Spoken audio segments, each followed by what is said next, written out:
നമസ്കാരം. നെടുമ്പാശ്ശേരി അവയവക്കടത്ത് കേസ് അന്വേഷിക്കാനായി പ്രത്യേക അന്വേഷണ സംഘത്തെ രൂപീകരിച്ചു. എറണാകുളം റൂറൽ എസ്.പിയുടെ നേതൃത്വത്തിലുള്ള 10-അംഗ സംഘമാണ് കേസ് അന്വേഷിക്കുന്നത്. അവയവ മാഫിയയുമായി തന്റെ ബന്ധം ഹൈദരാബാദിൽ നിന്നാണെന്ന കേസിലെ പ്രതിയായ സാബിത് നാസർ മൊഴി നൽകി. ഇവിടെ നിന്നാണ് വിദേശത്തേക്കുള്ള കടത്ത് സംഘങ്ങളുമായി തനിക്ക് ബന്ധം കിട്ടിയതെന്നും സാബിത്ത് മൊഴി നൽകിയിട്ടുണ്ട്. പ്രതി സാബിത് നാസറിനെ കസ്റ്റഡിയിൽ വാങ്ങാനുള്ള നടപടികൾ അന്വേഷണ സംഘം ഇന്ന് പൂർത്തിയാക്കും.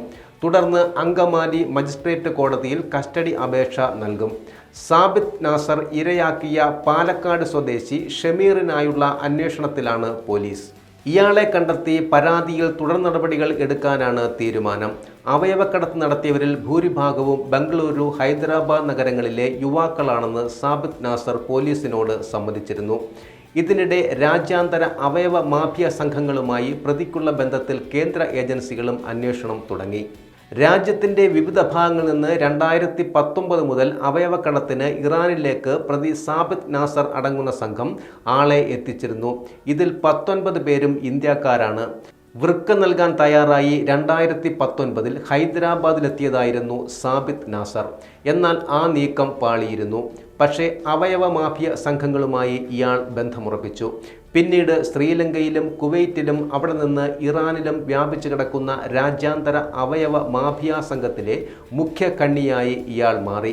സാമ്പത്തികമായി പിന്നോക്കം നിൽക്കുന്നവരെ സ്വാധീനിച്ച് വ്യാജ പാസ്പോർട്ടും ആധാർ കാർഡും ഉൾപ്പെടെ സംഘടിപ്പിച്ചായിരുന്നു പ്രതിയുടെ ഇടപാടുകളെന്ന് റിമാൻഡ് റിപ്പോർട്ടിൽ പറയുന്നു.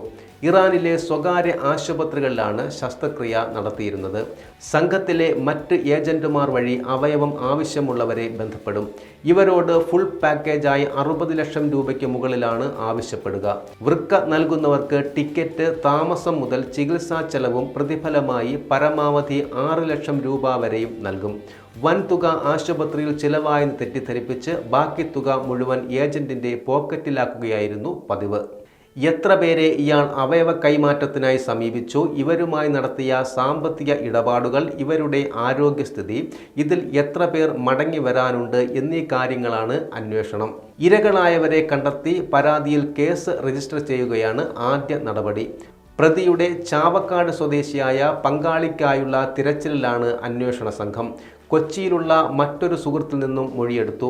രാജ്യാന്തര മാഫിയ സംഘങ്ങളുടെ സാന്നിധ്യമുള്ള കേസിൽ NIA ഉൾപ്പെടെ കേന്ദ്ര അന്വേഷണ ഏജൻസികളും വിവരശേഖരണം തുടരുകയാണ്.